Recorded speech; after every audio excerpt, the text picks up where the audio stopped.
بسم اللہ الرحمن الرحیم۔ رزق کی تنگی دور ہونے کی دعا۔ رزق دینے والی ذات اللہ سبحانہ و تعالیٰ کی ہے، ایک رزق ایک موت۔ یہ اللہ سبحانہ و تعالیٰ نے دو راز کسی کو نہیں بتائے، یہ خاص الخاص اللہ سبحانہ و تعالیٰ کی طرف ہی ہیں۔ ہم یہ ان چیزوں کا فیصلہ نہیں کر سکتے، رزق کو ڈھونڈ نہیں سکتے، موت کو حاصل نہیں کر سکتے۔ یہ دو چیزیں اللہ سبحانہ و تعالیٰ نے مقرر کی ہوئی ہیں، مقدر سے زیادہ کبھی بھی نہیں ملے گا۔ اور رزق کی تنگی کو دور کرنے کے لیے اللہ سبحانہ و تعالیٰ سے دعا ضرور مانگی جائے، لیکن ملے گا اتنا ہی جتنا اللہ سبحانہ و تعالیٰ نے ہمیں دینا ہے۔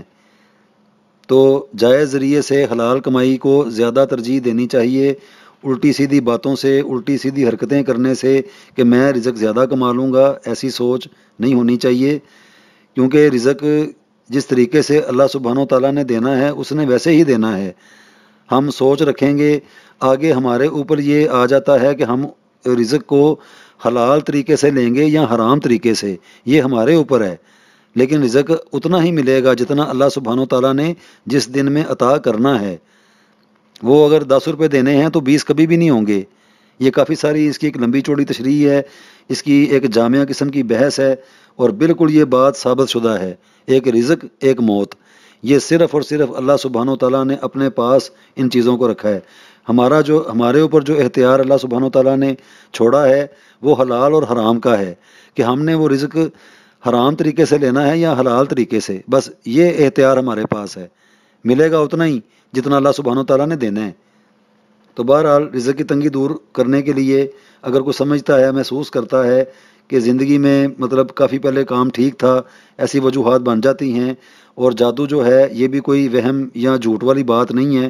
جادو کی جو مثالیں ہیں، اس کے جو دلائل ہیں وہ قرآن پاک میں موجود ہیں، تو وہ اپنا چیز ایک وجود رکھتی ہے۔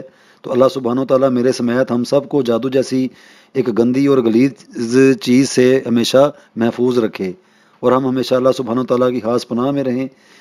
تو رزق کی تنگی دور ہونے کے لیے اور کسی خاص چیز کے کھانے کی حاجت ہو، یعنی کہ رزق کی تنگی سے مراد ایسی بھی تنگی، رزق کی تنگی جیسے کھانے پینے کی اشیاء کا کم ہو جانا۔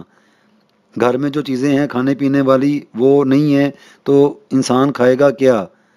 ایک رزق کی مثال یہ بھی ہے، ایک رزق وہ ہے جو دکان کے اوپر بیٹھ کے، کاروباری مقام کے اوپر بیٹھ کے اس کو کمایا جاتا ہے۔ ایک وہ رزق ہے جو گھر میں کھانے پینے والی چیزیں ہوتی ہیں، وہ ختم ہو گئی ہیں۔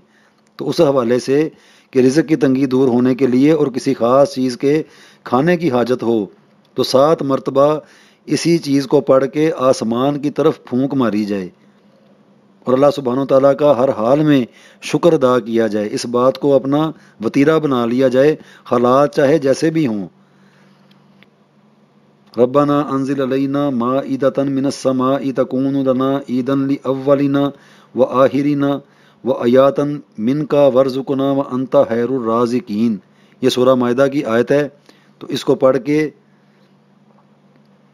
7 مرتبہ اس کو پڑھ کے آسمان کی طرف پھونک ماری جائے، اللہ سبحانہ و تعالیٰ کا ہر حال میں شکر ادا کیا جائے، تو انشاءاللہ تعالیٰ رزق کی تنگی، گھر میں کھانے پینے والی چیزیں، اللہ بڑا بے نیاز ہے، تو اس کو کر کے دیکھ لیا جائے۔